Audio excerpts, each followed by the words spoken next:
Yeah, Shalom Israel. Before I start, I want to give all praises to Yahweh, Ma'ashem Yahushai, Maharaka Kadash, double honors to the elders and apostles in Israel, rule and teacher, the Akims and the Iwas and Biwas, and those pushing videos in truth and sincerity, to the brothers and sisters in the truth. Just a short video, just to say that, the name of the Heavenly Father is Yahweh, and this thing is known. But even when we break it down from the scriptures, some people don't want to acknowledge that. So I'm going to play this short clip where they're breaking down the scriptures the same way to let you know that the name's not higher. Yeah, the name is Yahweh. Now, in this clip, obviously they use the modern terminology for the name, but I'm going to play a video at the end showing you that they know the actual pronunciation of Yahweh. But the breakdown that we've been giving you for the name, it's a proper breakdown. So this is from a page called Bible Project. The video is called Word Study, YHWH, Lord, Yahweh. Now, as they're going to mention, when you read in the scriptures and you see Lord in all caps, go back to the original text. The name Yahweh is there. So I want to play this video to let you know that these people know the name, and you have to get with the name. That's the long and short of it. All right. For thousands of years, every morning and evening, Jewish people have prayed these well-known words as a way of expressing their devotion to God. They're called the Shema. Hear, O Israel, the Lord is our God, the Lord is one. And as for you, you shall love the Lord your God with all of your heart, with all of your soul, and with all of your strength. We're going to look at the second key word here, Lord, written in all capital letters. This is the personal name of Israel's God. We first learn. Now, as he said, this is the personal name of Israel's God.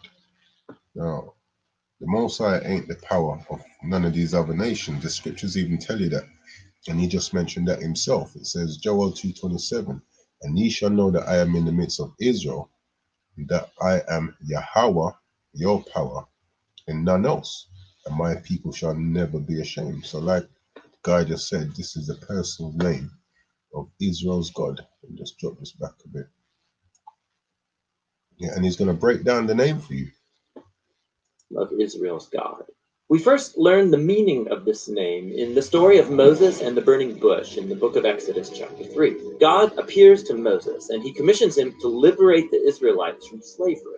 And so Moses wonders, what if people ask the name of the God who has sent me? And so God responds, tell them, Yah has sent me to you. Now that Hebrew word. Now it says, yeah. It's actually higher. Now when we go to that scripture, this is Exodus 3:14. It says, and the Most High said unto Moses, I am that I am, higher, ashore, higher. Yeah. And he said, thus shalt thou say unto the children of Israel, I am has sent me unto you. Now, let me go here. I am higher. Yes, and this is what some brothers call on higher. His name is not I am. His name actually means he is or he exists. Strong's H 1961. Hayah. Hayah. Now, like I said, that's the name that some brothers call on, but that's not the actual name. And this guy is going to break that down for you. Let me drop this back a little bit again. Now, that Hebrew word Ehyeh means I will be. In other words, God's name means that he is the one who is and who will be. God's existence doesn't depend on anyone or anything else. This God simply is. But it will sound kind of strange for Moses to go say to the Israelites, I will be has sent me to you. Only God can say, I will be. And this is what we say. When Moses was told the name in Exodus 3:14 was said, I am that I am, meaning I am higher. He wouldn't have gone to Israel and said, I am or Aya have sent me. He would have said, he is. Yeah. And this is how we get the actual name. We'll keep dropping this back a bit just so that we can get what's being said. I will be. So in the next sentence, God tells Moses the version he should say aloud. Yahweh. Let me drop this back. Salakia. Sentence, God tells Moses the version changed for Moses to go say to the Israelites, I will be has sent me to you. And that's what we said. Like Moses would not have gone and said, Higher have sent me to you. Yeah. Only God can say, I will be. So in the next sentence, God tells Moses the version he should say aloud, Yahweh, the God of our ancestors. Now, obviously, that's a wrong pronunciation. It's Yahweh. Yeah. But you get what we're saying. Now, it tells you in the scriptures. This is Exodus 3:14 again. It says, And the Most High said unto Moses, I am that I am, a higher, a sure higher. And he said, Thus shalt thou say unto the children of Israel, I am, has sent me unto you. Now, like the guy said in the video, Moses would not have gone and said, I am, has sent me unto you. He would have said, He is. Yeah, verse 15. And moreover, Salakia, and the Most High said, Moreover unto Moses, Thus shalt thou say unto the children of Israel, Yahweh, power of your fathers, the power of Abraham, the power of Isaac, and the power of Jacob, has sent me unto you. This is my name forever, and this is my memorial unto all generations. And what is that name? Yahweh. He is, he exists. Yeah. Now, obviously, mispronunciation, but we're going to show you later on. Strong's H 3068. Yehovah. Yehovah. Yeah, but we're going to show you later on that they actually know the proper pronunciation. Because I've played that clip before. All right, so I'm going to drop this back again once again. Yahweh, the God of our ancestors, he has sent me to you. Now, and it's quite simple to understand. So there's no need for anyone to be calling on higher. The name is Yahweh.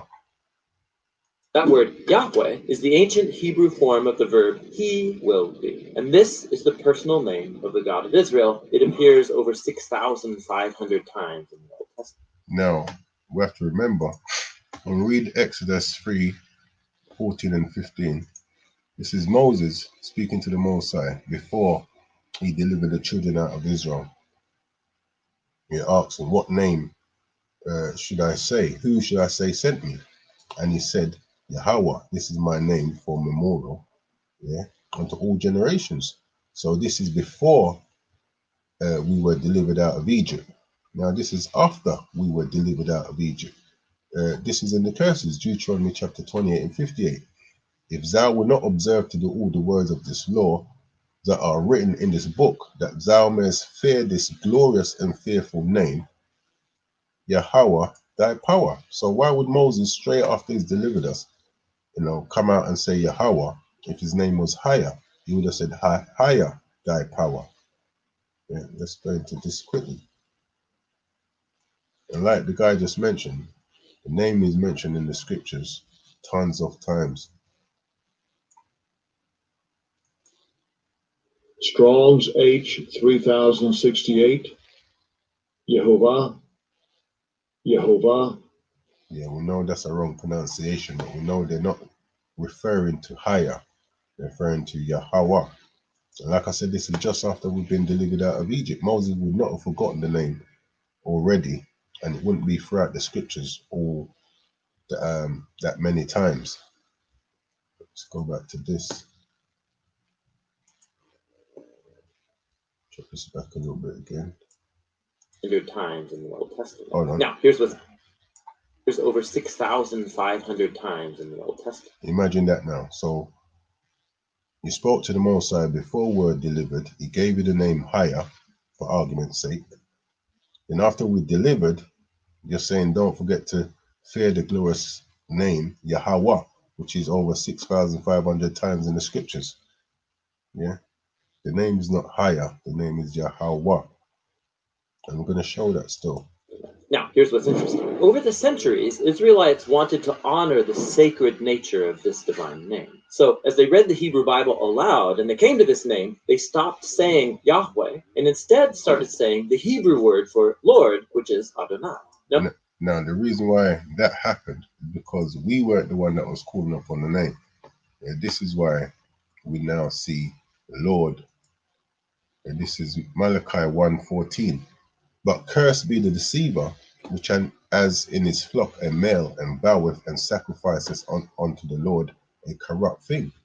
For I am a great king, saith the Lord, saith Yahweh of hosts, and my name, Yahweh, is dreadful among the heathen. So this is why now we see Lord and not the actual name, because it's the heathens that's actually put that there. We were actually calling upon the name. That's why it's in the scripture so many times.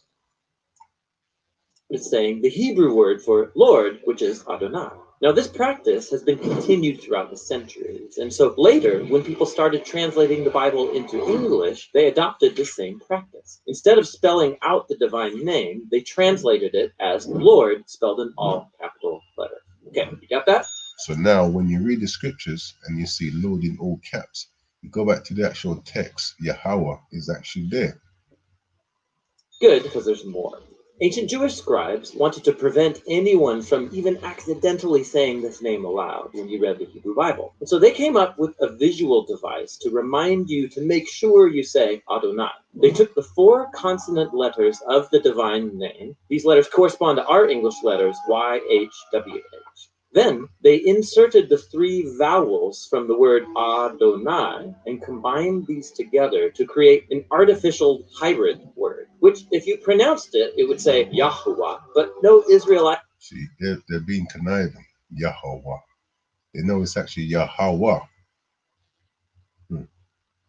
Ever said Yahuwah. It's simply a visual reminder to say the word Adonai. Now, it gets more interesting. Much later, Christian scribes came along who didn't know that Yahuwah was an artificial word. And so they began to say it aloud and spell it in their writings. This is the word that eventually entered into English as Jehovah. It's a word many people still. Yeah, so, point made. You know, the name is Yahweh, and it's clear from Exodus 3:14 and 15. It's not higher, but show that, like he just said here, Yahweh, instead of saying Yahweh, which they know that is the name. I'm going to show that these people. Simply a visual reminder to say the word Adon, which if you pronounced it, it would say Yahuwah. But yeah, it's meant to be Yahweh. Now, this is a video clip that I've played previously. This is on a video that I've done before called These Nations Know the Name But Hide It From Us. I'm going to show you that they know it's Yahweh, using those 4 YHWH as we pronounce it today, the Tetragrammaton. You're asking me this question. I want to tell you one thing. One professionally, all right? Yeah. When the song gets to the Greek Bible, get up, get up,